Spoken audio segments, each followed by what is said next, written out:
وہ حدیث صادق آ گئی، میرے آقا نے فرمایا تھا یوشک ان تداعى علیکم الامم کما تداعى الاکلۃ الی قصعتها۔ حضور فرماتے ہیں قریب ایک زمانہ آئے گا، تم دیکھو گے ساری قومیں میری امت پر جھپٹ پڑیں گی جیسا بھوکا برتن پہ جھپٹتا ہے۔ بے شک یہ سب کے ٹارگٹ ہم ہی بنے ہوئے آج۔ اخلاق تمہارے اندر سے نکالنے کے لیے کیا کیا کیا جا رہا ہے جانتے؟ یہ انٹرنیٹ اس طرح سے آسان کر کے تمہارے ہاتھوں میں دیا گیا، اور نوجوان کو آزادی کے نام پر کھلا چھوڑ دیا گیا۔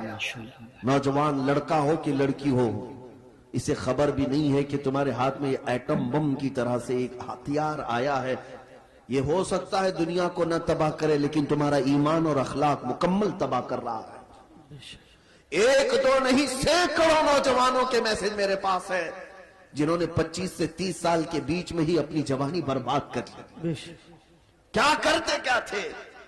اس موبائل کی دنیا میں داخل ہو کر انہیں ایسا لگتا ہے کوئی نہیں دیکھ رہا ہے، پورنوگرافی کرتے رہو، بے حیائی کی فلمیں دیکھتے رہو، ننگی تصویریں دیکھتے رہو۔ میرے عزیزوں، میں نے ایک ڈیٹا نکالا تھا لاک ڈاؤن کے موقع پر، اس میں جو انٹرنیٹ میں سرچ کرنے کا جو ڈیٹا آتا ہے کہ کس چیز کو کتنی بار سرچ کیا گیا ہے، تو پتہ ہے آپ کو حیرت ہوگی، ایک رپورٹ آئی ہے اس لاک ڈاؤن کے بیچ میں 95% اگر نیٹ میں کوئی چیز سرچ ہوئی ہے تو پورنوگرافی، اللہ استغفر گندی تصویریں اور ننگی تصویریں دیکھنے کے لیے سب سے زیادہ سرچ کیا گیا ہے۔ سبحان اللہ ماشاءاللہ۔ یہ کیا ہو رہا ہے؟ آپ کو اندازہ بھی ہے کہ دنیا تمہیں تباہی کے کس دہانے پر لے جانا چاہ رہی ہے۔ میں آج یہ باتیں کھل کر اس لیے عرض کر رہا ہوں کہ اگر آج تم بیدار نہیں ہوئے، کل تمہارے آنے والے بچے یہ نہ پوچھیں کہ محمد کس کا نام تھا۔ اللہ معاذ اللہ رب العالمین۔ قرآن کیا چیز ہے؟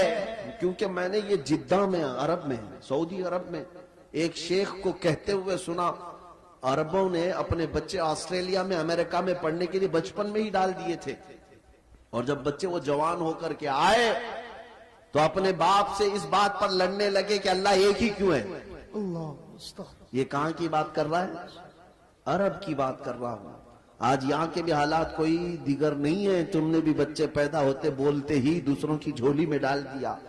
تم یہ چاہتے ہو کہ میرا بچہ فر انگریزی بولنے لگے تو بہت بڑے کمال کا مسئلہ ہے، بہت پہنچا ہوا بچہ ہے۔ تمہیں پتہ ہی نہیں کہ دنیا اپنے قدموں میں غلام بنانے کے لیے سارے ہتھیار لا کر رکھ چکی ہے، لیکن پھر بھی میں اپنی اس کشت ویران سے مایوس نہیں۔ اس دنیا نے جو کرنا تھا سب کر لیا ہے۔ آپ کو پتہ ہے ہر اسکول میں، ایجوکیشن میں سیلیبس بدل کر کے کیا کیا چیزیں زہر کے طور پر ڈالی جا رہی ہیں، کیا کیا چیزیں ڈالی جا رہی ہیں۔ مسلمان بچوں کے ایمان کب کے تباہ ہو جائے۔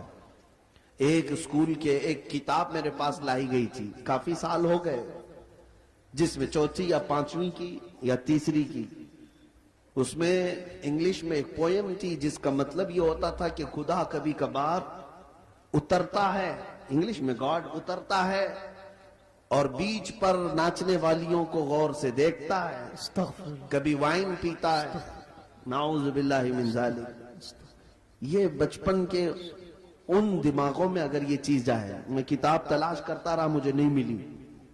کسی صاحب نے کہا تھا کہ کوئی ٹیچر یہ پڑھا رہی تھی اسکول میں۔ اگر یہی سارے معاملات رہے تو میرے آقا کی وہ حدیث بھی صادق آتی ہے، کل مولود یولد علی الفطرہ وابواہ یہودانہ او یمجسانہ او ینصرانہ۔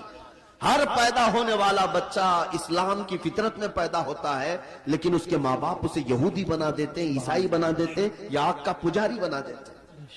آج یہی تو حالات ہے۔ تمہارے گھر کا بچہ تو ایمان پر پیدا ہوا تھا، لیکن تم نے کسی اور کی گود میں ڈال کر کب کے اسے کافر بنا دیا۔ بے شک اور نبی پاک صلی اللہ تعالیٰ علیہ وسلم نے یہ بھی فرمایا، قیامت کے قریب ایک زمانہ ایسا آئے گا تم پر، صبح تم مومن رہو گے، شام میں کافر ہو جاؤ گے، رات کو مومن سو گے، صبح کافر اٹھو گے۔ میں سوچتا تھا ایسا کیسے ہو سکتا ہے؟ میرے عزیزو، دنیا نے اتنے ہتھیار بھی تمہارے پاس رکھ دیے ہیں، تمہیں خبر بھی نہیں ہوتی۔ تم گانے سنتے سنتے سو رہے ہوتے ہو، کئی کفریہ کلمات اس میں آتے ہیں، رات کو تو ایمان والے تھے، صبح سن کر کے کافر ہو چکے۔ جن لوگوں نے آج اپنے طاقت کے بل بوتے، اپنے تخت کے بل بوتے، اپنی سیاست کے بل بوتے یہ اعلان کرنا شروع کیا کہ ہم مسلمانوں کو کاٹیں گے، ماریں گے، قتل کریں گے، اسلام کو مٹائیں گے، خاک مٹائیں گے، تم سے تمہاری کھجلی نہیں مٹائی جا سکتی۔ واہ واہ واہ کیا خاک مٹاؤ گے؟ تم کیا سمجھتے ہو اسلام کسی محلے کا مذہب ہے؟ نہیں کسی ایک بستی کا دین ہے؟ اسلام کی جڑیں تحت الثری میں ہیں اور اس کی شاخیں اوج ثریا پر۔ بے شک حق اس درخت کو ہلانا تو دور کی پتے کا بحال بیکا کرنا بھی مشکل ہے۔ بے شک دنیا بہت کوشش کر کے دیکھ چکی، تمہارے پاس کتنی طاقت ہے، نہ قارون کے برابر ہے، نہ شداد کے برابر ہے، نہ فرعون کے برابر ہے، نہ حامان کے برابر ہے۔ بڑی بڑی طاقتیں آئی لیکن دین حق کو کبھی نہ وہ مٹا سکی تھی نہ مٹا سکیں گی۔